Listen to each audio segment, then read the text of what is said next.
Hey everybody, it's Janice with Creating to Chaos. I'm going to start this project off with this sign that I got at a thrift store. I'm going to start by peeling off the price tag and sanding off some of this dark lettering that's on here. Once I have that all sanded, I'm just going to wipe it down, and then I am going to paint it with some white chalk paint. So I just did a couple of coats of the white chalk paint. I'm doing this so that none of that black lettering comes through the scrapbook paper I'm going to put on this at a later point. So I'm just going to give this a good coat of this white paint and then let that fully dry. Once it's fully dry, I'm going to take this scrapbook paper. I believe I got this at Joann's. I can't remember for sure, but I think it's from Joann's. I'm going to put a good heavy coat of Mod Podge on my sign to hold my scrapbook paper. The sign wasn't exactly even. It was kind of like up and down, so I wanted to make sure I put enough of the Mod Podge on there to hold really, really well. So I'm just going to get those edges and in between there really well so that it doesn't peel up at some point. I'm going to lay that right on there and then smooth it out with my hands.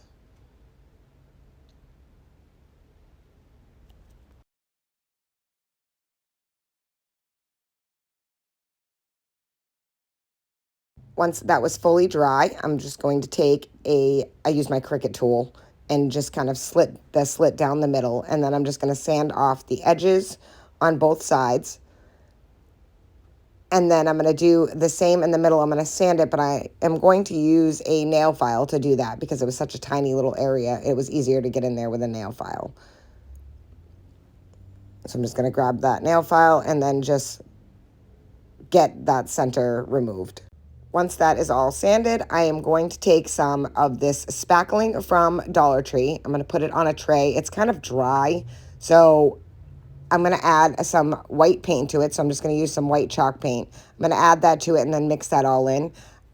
It not only does it help wetten or moisten it again, I should say, but it also helps to change the color to a brighter white.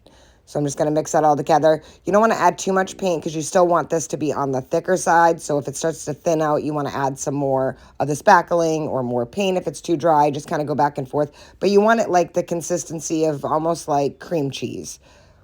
So once I have that all mixed together, I am going to use that and this stencil from Hobby Lobby.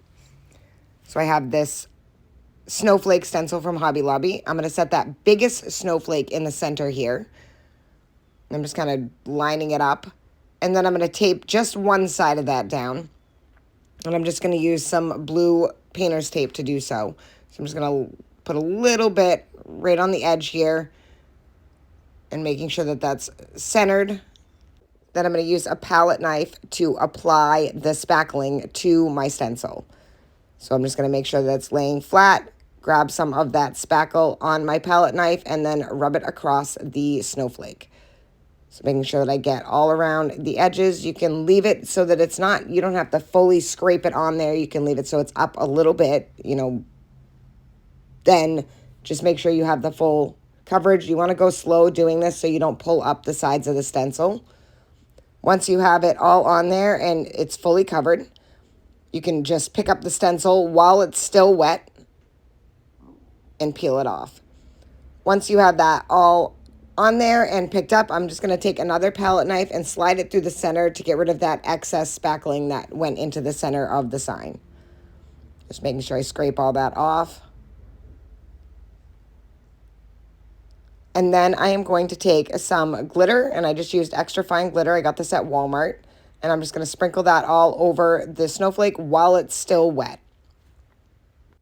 Next, I'm going to take and add 2 smaller snowflakes to either side. So I had this snowflake stencil from a long time ago.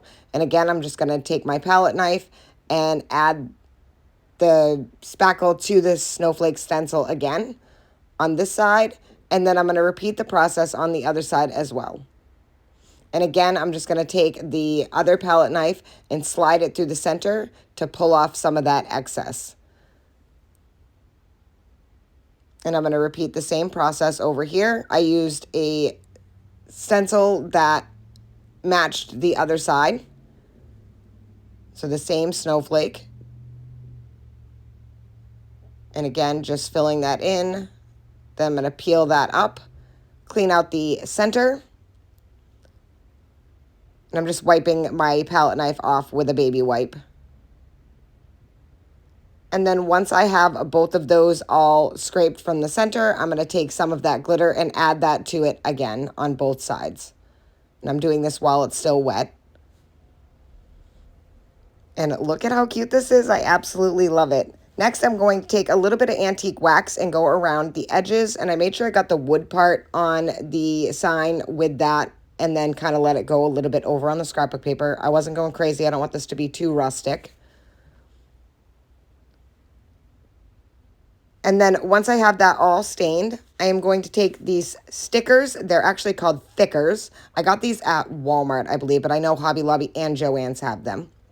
And I'm just going to peel off all the letters that I want. And I'm going to start by putting an exclamation point at the far right side. And then I'm going to work my way in. And I'm going to add an R and then another R and then a B to spell out the word burr. And that is it. This project is finished. I think this turned out so super cute and I absolutely love it. And it's perfect for all winter long. I hope you enjoyed this project. I hope it inspires you to make one. Thank you so much for watching. And as always, don't forget to spread the chaos.